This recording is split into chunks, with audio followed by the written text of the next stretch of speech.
안녕하세요. 천안 두정중학교 2학년 학생들 반갑습니다. 여러분들 기술 담당하는 황정호 선생님입니다. 아마 이제 2학년 전체 학생들이 선생님 얼굴을 직접 학교에서 봤기 때문에 온라인으로 봤을 때보다 조금 더 친근감 있게 느껴질 거라고 생각을 해요. 그리고 선생님도 여러분들을 조금 더 친근감 있게 수업을 할 수 있을 것 같아서 오늘 강의를 준비할 때는 조금 기대도 많이 되고 더 기분 좋게 준비를 했던 것 같습니다. 선생님도 열심히 이번 강의까지 준비했으니까 여러분들도 오늘 강의 최선을 다해서 열심히 들어줬으면 합니다. 지금 이야기했던 대로 아마 집에서 기술과정 1번과 학습지는 지금 현재 나누지 않았으니까 기술과정 1번과 여러분들 필기할 노트하고 펜을 가지고 있을 거예요. 그럼 기술과정 1번 지금 어디를 펴냐? 228페이지, 228페이지와 229페이지를 펴고 오늘 수업 내용을 한번 들어보도록 하겠습니다. 자, 오늘 배울 내용은 건설기술과 창조라는 6단원에서 건설기술 시스템에 대해서 처음으로 배우는 시간이에요. 그래서 오늘 배우는 내용의 학습 목표는 먼저 건설기술 시스템의 의미와 단계에 대해서 배워볼 거고, 건설 구조물의 생산 과정에 대해서 아주 간략하게만 이야기를 하고 마치는 것으로 하겠습니다. 봐보죠. 자, 첫 번째.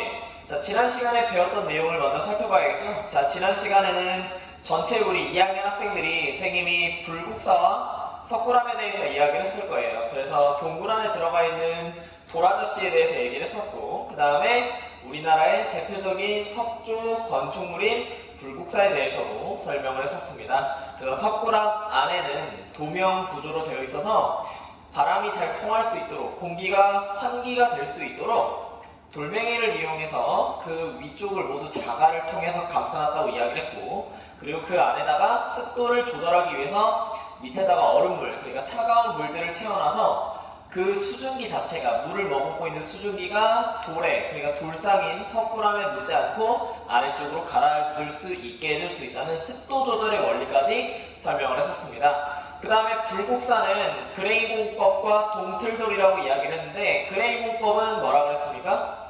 일본같이 지진이 많이 나거나 우리나라같이 집안이 흔들리는 그런 상황에서 돌을 벽돌처럼 반듯하게 쌓은 게 아니라 크기가 비슷한 돌들을 이렇게 서로 간에 약간 흔들흔들하는 그 충격을 서로 흡수할 수 있도록 돌멩이들을 배치한 것을 그랭이 공법이라고 이야기를 했었습니다.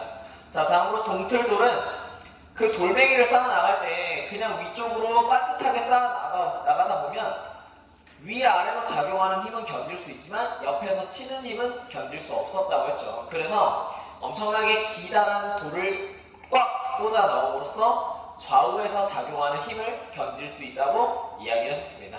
자, 그래서 이 내용들을 선생님이 그림을 통해서 여러분들과 함께 설명을 했었고요. 그래서 지붕의 자갈층과 석굴암 아래로 물을 채워놔가지고 이 아래쪽으로 공기가, 수증기가 스며들 수 있게 얘기를 해서 석굴암 자체는 뽀송뽀송하다고 이야기를 했었죠.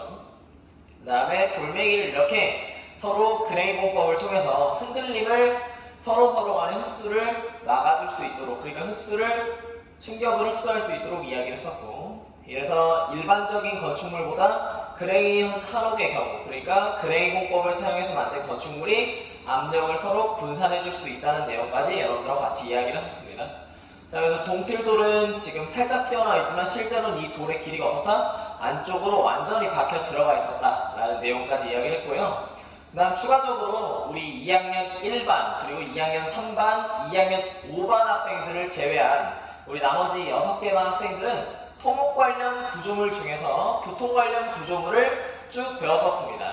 아마 2학년 1반, 3반, 5반 친구들은 그 전주에 동영상 강의를 통해서 봤을 텐데, 현장에서 만났던 나머지 반 학생들은 선생님이 현장에서 직접 수업을 했었죠. 그래서 도로부터 터널, 교량, 그리고 비행장, 철도까지 해서 토목 관련 구조물에 대해서 여러분들과 함께 소개를 했었습니다. 그래서 이번 시간에 배울 내용은 여러분들과 함께 건설기술 시스템에 대한 내용을 같이 한번 배워보도록 하겠습니다. 그래서 오늘 배울 내용 중에 다소 우리에게 마음이 아픈 뉴스 기사가 하나가 있어요. 그래서 그 뉴스 기사를 영상으로 보고 여러분들과 함께 이 내용에 대해서 설명하도록 하겠습니다. 자, 지금 집중 안 하고 있는 친구들, 자, 집중하고 영상 본 다음에 같이 한번 또 수업 나가보죠. 자, 영상 보겠습니다. 삼풍백화점이 붕괴된 지 정확히 7분 만에 그 참사 현장을 촬영한 8mm 비디오 테이프가 오늘 공개됐습니다. 서울 서초 소방서 측이 촬영한 이 화면에는 백화점을 탈출하는 사람들의 비명과 살려달라는 절규로 가득 차 있습니다. 윤영철 기자가 보도합니다.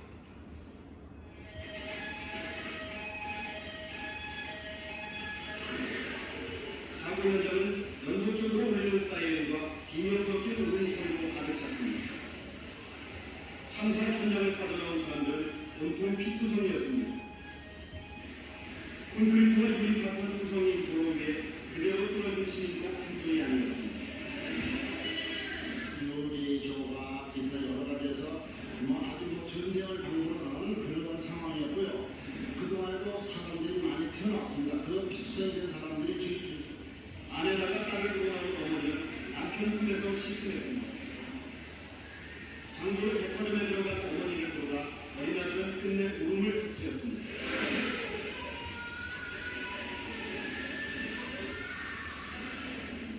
무너진 벽체 틈새에선 옷가지를 흔들며 애타게 구조를 기다렸습니다. 넥타이를 회사원도 구조에 가세했지만 지옥 탈출의 길은 멀고도 멀었습니다. 참혹한 붕괴 사고는 6월 29일 오후 5시 40분, 그러니까 사고 17분 전부터 여기저기서 나타나고 있었습니다. 갑자기 큰 하는 소리가 나더니 무너지는 소리가 들리더니 사람들이 피해라 하는 소리가 함께 우리는 5층 기상으로 내려갔습니다. 그 사이 백화점 경영진과 간부들은 고객들을 버려두고 자신들만 대피하기 시작했습니다. 계속 우직근거리던 건물은 정확히 17분 뒤 거대한 폭발음과 함께 주저앉고 말았습니다. 우리 다 날아가고 제대로 엎어졌고요. 사람이 붙여서 엎어진 바람이 들었거든요. 그래서 이따가 다 엎으면 이게 다 처음에는 네 대가 엎어져서 이렇게 못 일어나는데 그 다음에 불이 다 꺼졌어요. 백화점을 찾았던 손님들은 아무것도 모르는 채 무너진 콘크리트에 깔렸습니다. 그 사지를 빠져나온 사람들도 피만 먹게 절규 속에 목임했습니다. MBC 뉴스 윤영철입니다.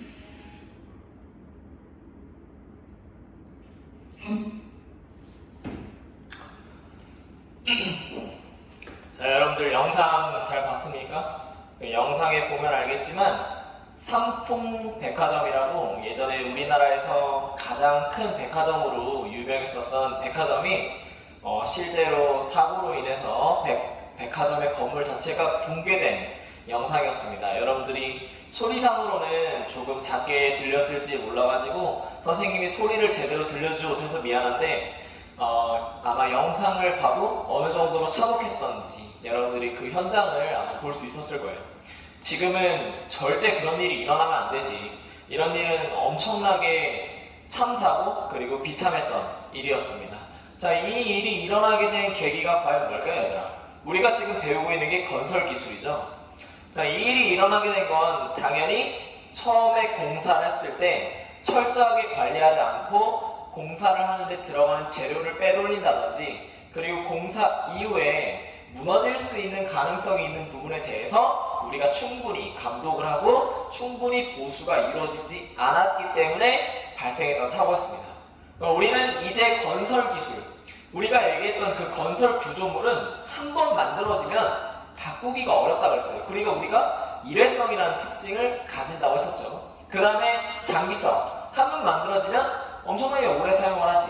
우리 지금 여러분들이 학교를 다니고 있는 천안 부정중학교만 해도 개교한 지가 꽤나 오래됐습니다. 벌써 20년 가까이 된 학교인데 이 천안 부정중학교도 이렇게 긴 시간 동안 튼튼하게 이용을 하기 위해서는 처음부터 철저하게 관리하고 철저하게 잘 지어져야 될 필요가 있는 겁니다. 그래서 여러분들과 함께 선생님이 이번 시간부터는 본격적으로 건물을 짓는 거에 대해서 수업을 배울 거예요.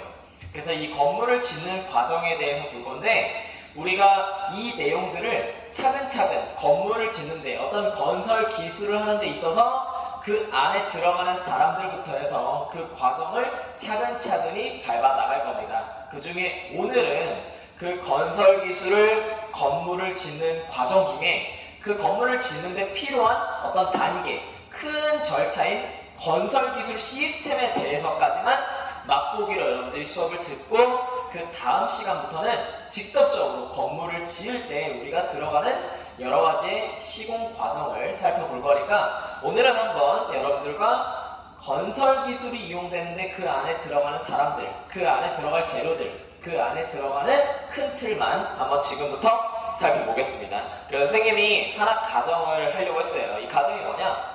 병원을 한번 지어보려고 합니다. 여러분들 병원을 지을 때 어떤 것들이 들어가는지, 자, 병원을 짓기 위해선 과연 누가 참여를 해야 되는지 참여하는 사람에 대해서 먼저 배워보도록 하겠습니다. 자, 병원을 짓고 싶어요. 그러면 병원 지을 때 먼저 누가 필요하지? 병원 지을 때 누가 필요해? 병원에 누가 있죠? 아, 맞아요. 병원에 일단 병원을 원하는 사람이 필요하겠지. 우리는 일반적으로 그분들이 의사나 간호사분들이 병원이 지어지길 원할 겁니다. 왜? 치료를 하기 위해서 내가 일하는 곳이 필요하니까. 그래서 그 사람들을 뭐라 그러냐면 공사의 주체라고 해요. 공사의 주체라는 말은 내가 공사를 하고자 바라는 사람, 내가 능동적으로 먼저 공사를 원하는 사람은 바로 공사 주체라고 합니다. 그래서 설명해 보면 원하는 건설 구조물을 설계자에게 요구하는 사람을 공사 주체라고 합니다. 일반적으로 병원을 짓고자 하는 사람이거나 또는 병원을 짓는 건물주가 되겠죠. 자, 다음 두 번째는 설계자인데, 자, 여기에 보면 여러 가지 설계 도면을 그려서 발표를 하고 있는 모습이 보입니다. 자, 이 설계자는 건설 구조물을 설계하고 도면을 작성하는 사람, 당연히 필요하겠지. 여러분들 그냥 건물 짓는데 오두막 지어주세요. 뭐 동굴에서 그냥 병원 진료하죠 뭐. 이런 사람 있을까요? 당연히 없지. 우리가 아기돼지 삼형제라는 동화를 봐도 알겠지만 튼튼한 건물을 짓기 위해서는 기초부터 탄탄한 설계도가 필요합니다. 그렇기 때문에 설계자가 반드시 필요하게 되겠죠. 자, 그 다음 세 번째는 누가 필요한지 한번 봅시다. 세 번째, 시공자. 선생님, 시공자가 뭐예요? 뭐 시공을 흔들리는 자? 미안합니다. 당연히 그건 아니겠지. 자, 시공자는 순수 건설을 이제 실시하는 사람이야. 말 그대로 우리가 일을 하는 노동자를 의미합니다. 당연히 일을 하는 노동자가 필요하지. 로봇이 도와주는 경우도 있어. 그리고 자동차로 옮기는 경우도 있지만 직접적으로 우리가 벽돌을 쌓아 올린다든지 실제적인 일을 하는 이런 노동자분들이 굉장히 많이 필요합니다. 그래서 공사를 직접 진행하는 사람이 바로 우리는 시공자라고 해요. 시공자. 그래서 아까 봤던 설계자의 설계 도면을 통해서 공사를 실시하는 사람, 그래서 시공자라고 합니다. 설명해보면 설계도와 정해진 예산에 따라서 직접 공사를 진행하는 사람이 시공자가 되는 겁니다. 그래서 여기까지 여러분들 잘 살펴봤고, 자, 그 다음 이제 네 번째. 네 번째 말은 좀 어려운데, 감리자. 감리가 뭐 감리? 자, 감리자는 뭐냐면 감독을 하고 관리한다는 말의 약자예요. 감독을 하고 관리한다. 그래서 감독할 때 감과 관리할 때 리를 써서 감리자라고 합니다. 그래서 이 감리자는 우리가 건물을 그냥 저 병원 하나 지어주세요. 돈 여기 있습니다. 돈 받고 설계도 그린 다음에 건물 뚝딱뚝딱 해서 지었어. 근데 순수 이렇게 짓고 나면 그 다음에 유지 보수는 어떻게 해요? 만약에 건물에서 뭐 곰팡이가 피다든지 건물에 균열이 생길 때 이런 균열이 생기기 전에 우리가 직접 관리 한번 해보고 또 공사하는 과정을 우리가 살펴보고 하면 좀 더 좋은 건물을 지을 수 있지 않을까 해서 나온 사람들이 바로 감독하는 사람과 관리하는 사람이에요. 우리 여학생들이 피구를 한다든지 남학생들이 축구를 할 때 우리가 스포츠를 할 때도 심판이나 감독이 필요한 것처럼 감리자는 건설 기술에서 반드시 필요한 사람 중에 한 명이겠죠. 그래서 설명해보면 공사 규정에 맞게 진행되고 있는지 확인하고 지도하고 감독하는 사람을 우리는 감리자라고 합니다. 그래서 이렇게 4명의 공사하는데 필요한 4부류의 사람들을 우리가 같이 한번 살펴봤습니다. 그래서 이제 건설기술 시스템을 우리가 하나하나 살펴볼 건데, 자, 이 검정색 화면으로 바뀌었습니다. 한번 봐보죠. 먼저 첫 번째, 투입하는 과정이 필요해요. 선생님 뭐를 투입을 해요? 얘가 건설기술, 건물을 지을 때 뭐를 투입을 할까? 그렇지. 방금 얘기할 때 건설 구조물을 생산하는데 필요한 사람들이 들어가겠지. 그 사람들이 누구야? 바로 이 4명이죠. 공사의 주체와 그리고 설계자, 시공자, 감리자까지 이 4명의 사람들이 꼭 들어가야 됩니다. 그래서 아까 얘기한 대로 병원을 짓고자 하는 사람, 그리고 병원을 설계하는 사람, 병원을 직접 뚝딱뚝딱 만드는 사람, 그리고 감독하고 관리해주는 사람들이 필요하고, 이제 본격적으로 건물을 지을 때 바로 과정, 투입이 되면 우리 기술 시스템을 예전에 1학년 때 배웠을 거야. 시스템에 보면 투입하는 시간과 과정을 거치게 되면 이 과정을 통해서 건설 구조물을 지겠죠. 근데 이 과정의 단계는 우리가 총 3단계로 나눕니다. 건물을 짓는 계획을 하는 단계, 그리고 설계를 해주는 단계, 시공과 관리를 해주는 단계. 즉, 과정을 세부적으로 나눠보면 이런 3가지의 큰 단계로 다시 한번 나눌 수 있다는 거예요. 그래서 계획, 설계, 시공과 관리의 단계를 거치면 이제 어떻게 돼? 투입 과정을 거치면, 자, 마지막 3번째 단계 얘들아 뭡니까? 아는 사람 있어요?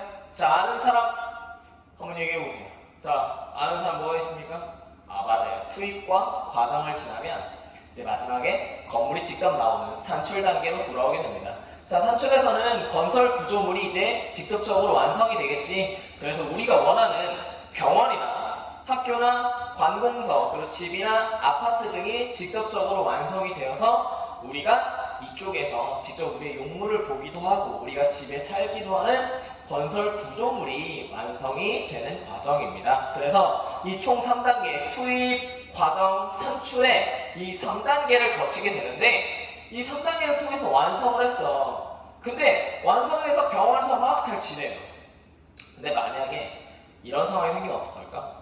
삼풍 백화점이 이렇게 붕괴되는 것 같은 이런 큰 일이 생기면 어떡해요? 이런 우리에게 굉장히 마음 아픈 일이 생기면 어떡합니까?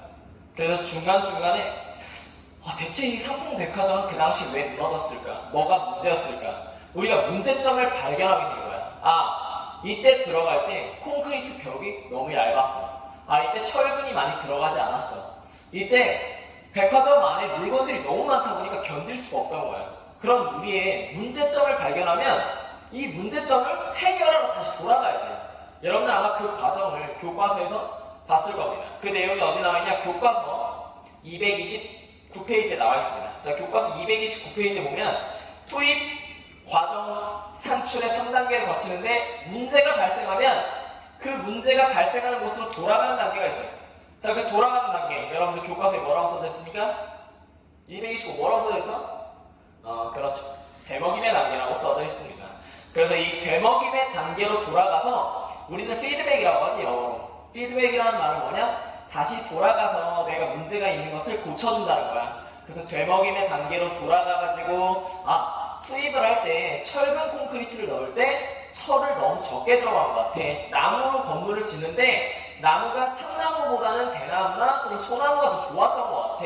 라는 식으로 우리가 필요한 곳으로 돌아가서 다시 한번 제대로 만드는 과정이 되먹임의 과정입니다. 자, 여기까지가 우리가 쌤과 얘기했던 투입 과정, 산출, 되먹임의 총 4가지의 단계가 거치는 게 건설 기술 시스템이에요. 건설 기술 시스템의 큰 3단계는 투입, 과정, 산출이지만 우리는 되먹임의 단계를 통해서 어려운 점을 극복하는 그런 시스템까지 한번 배워봤습니다.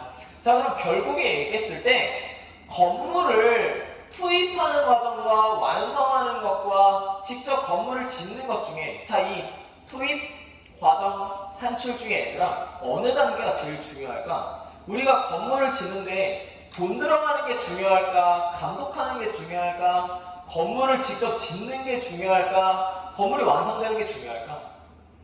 선생님의 생각이나 여러분들의 생각이 어떤지 모르겠지만 선생님의 생각에는 과정 단계가 가장 중요하다고 생각합니다. 왜 과정 단계가 가장 중요해? 우리가 원래 계획된 대로 제대로 만들어야 되고 그 만드는 과정에서 서로 느긋하게 그냥 뭐 대충 만들지 뭐. 자, 여기선 그냥 재료 안 넣어도 돼. 이렇게 하는 것보다는 그 과정에서 정말 철저하게 관리해주고 철저하게 만들어주는 게 매우 중요하다고 생각을 해요. 그래서 투입 과정 산출의 이 건설 기술 시스템의 3단계에서 가장 중요한 부분은 어디냐? 이 가운데 있는 과정 부분이 제일 중요합니다. 그래서 이 3단계 중에서는 과정이 가장 중요하다는 점. 그리고 이 과정은 바로 여러분들 교과서에 이 과정을 작게 3단계로 또 나눠놨습니다.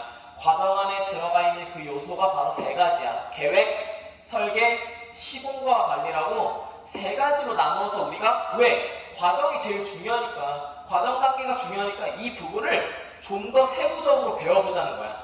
돈이 투입되고 건물이 완성되는 것보다 그 지어지는 과정이 매우 중요하다 보니까 이것을 3단계로 나눠서 우리가 좀 더 꼼꼼하게 배우자.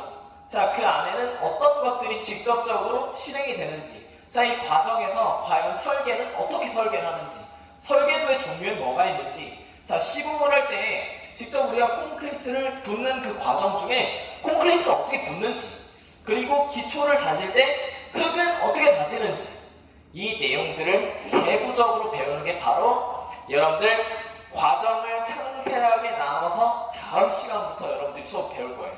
그래서 교과서 229페이지, 자, 이 선생님의 교과서를 찍은 건데 이 과정, 투입, 과정, 산출, 되먹임의 과정을 거치지 얘들아. 자, 문제점을 찾아서 개선하는 이 4단계를 크게 거칩니다. 자, 지금 잘 보이죠? 교과서. 여러분들 지금 보고 있는 그 교과서 229페이지에 나와 있는 거야.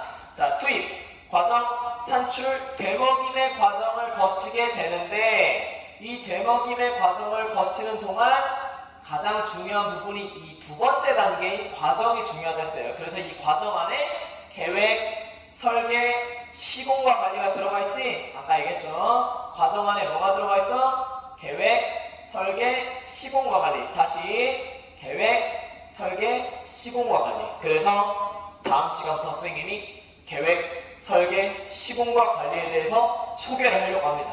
실제 교과서에도 어떻게 나와 있습니까? 자, 건설 구조물의 생산 과정. 다음 장 넘겨보세요. 교과서 230페이지 보겠습니다. 자, 교과서 230페이지 여러분들 펼쳐보면 230페이지에 단계 순서대로 뭐가 나와 있어? 건설 계획 나와 있죠. 그 다음에 건설 설계 나와 있지. 자, 그 다음 장 230, 231, 232페이지 넘겨보세요. 자, 232까지 넘겨봅시다. 232까지 넘겨보면 건설 시공 관리. 그래서 과정이 가장 중요하기 때문에 이 세 단계를 다음 교과서부터 조금 더 자세하게 배우는 거야. 이 내용을 여러분들과 함께 다음 시간부터 배우게 될 내용이라는 겁니다. 그래서 여러분들 이번 시간까지는 여러분들과 함께 건설기술 시스템에 대해서 함께 배워봤었고, 건설을 하는데 필요한 사람들에 대해서 같이 한번 살펴봤다면, 선생님과 함께 다음 시간부터는 이 내용에 대해서 상세하게 한번 살펴볼 건데, 우리 2학년 학생들, 자, 이 강의를 지금 마지막까지 같이 재밌게 보고 있는 친구들이 좀 좋아할 만한 내용인 것 같아요. 선생님이 시험 범위는 오늘 배운 데까지만 하겠습니다. 자, 오늘 배운 데까지가 시험 범위야. 즉 어디까지야? 지금 229페이지까지가 시험 범위입니다. 그래서 우리가 학교에 아직 못 나오고 있는 기간이 꽤나 길어지는데 온라인 강의를 열심히 들었던 친구들 지금까지 배운 데까지가 시험 범위다. 그래서 지금까지 배운 데를 여러분들이 노트에 잘 정리를 하고 선생님이 다음 시간에 학습지를 업로드를 해줄 거예요. 그러면 그 학습 자료가 업로드가 되면 그 내용을 다운받아서 학습지 똑같이 정리하고, 학습지 없는 친구들 어떻게 해요? 친구한테 부탁해서 프린트하고, 없으면 문구점이나 PC방에 가서 프린트하는데 도저히 그것도 너무 어려워. 일단 최선을 다해봐야겠지. 선생님이 올려준 자료니까 선생님이 얼마나 열심히 해서 만들었겠어요. 근데 그렇게 해도 만약에 어려워지면 선생님 전 친구 없는데요. 그러면 선생님한테 오라는 겁니다. 2층에 학생무교무실로 오면 선생님이 한 번은 정말 친절하게 여러분들한테 학습지를 뽑아줄 테니까 남학생, 여학생 할 거 없이 선생님한테 찾아가서 학습지 자료 받고 학습지를 통해서 내용 정리하면 되는 거야. 오늘 배운 내용까지가 시험 범위이기 때문에 다음 시간에는 여러분과 함께 선생님 그 교과서 보면서 같이 밑줄 치고 정리하는 거 있죠? 교과서를 함께 정리를 해볼 거고, 그 다음에 그 다음 시간에는 여러분들과 함께 학습지 정리한 내용을 같이 한번 살펴보면서 우리 시험 범위에 대한 내용을 함께 정리하는 걸로 하겠습니다. 자, 긴 시간 동안 수업 듣느라 너무 고생 많았고, 지금 한 주 보고 또 여러분들을 일주일에 1시간 수업이기 때문에 딱 1시간밖에 못 봤어요. 그래서 선생님을 첫 시간에 어떻게 봤는지 모르겠지만, 나는 여러분들하고 친해지려고 그래도 일주일에 딱 한 번 보는 시간인데, 물론 여러분들과 선생님 간에 지켜야 될 예의가 있죠. 기본적으로 지킬 건 지키지만, 친해지려고 많이 노력을 하는데, 여러분들도 지금 선생님의 이 노력만큼 재밌게 수업을 봤으면 좋겠습니다.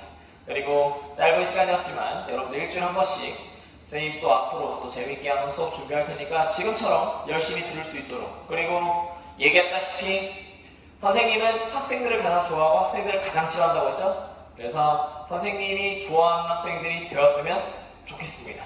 자, 이상으로 우리 주정학기 2학년 기술 수업을 여기서 마치겠습니다. 자, 오늘 하루 고생 많았고 코로나에 마스크 잘 챙기시고 그리고 건강하게 다다음 주에 만나겠습니다. 자, 그러면 안녕. 다음 주에 강의 통해서 봅시다.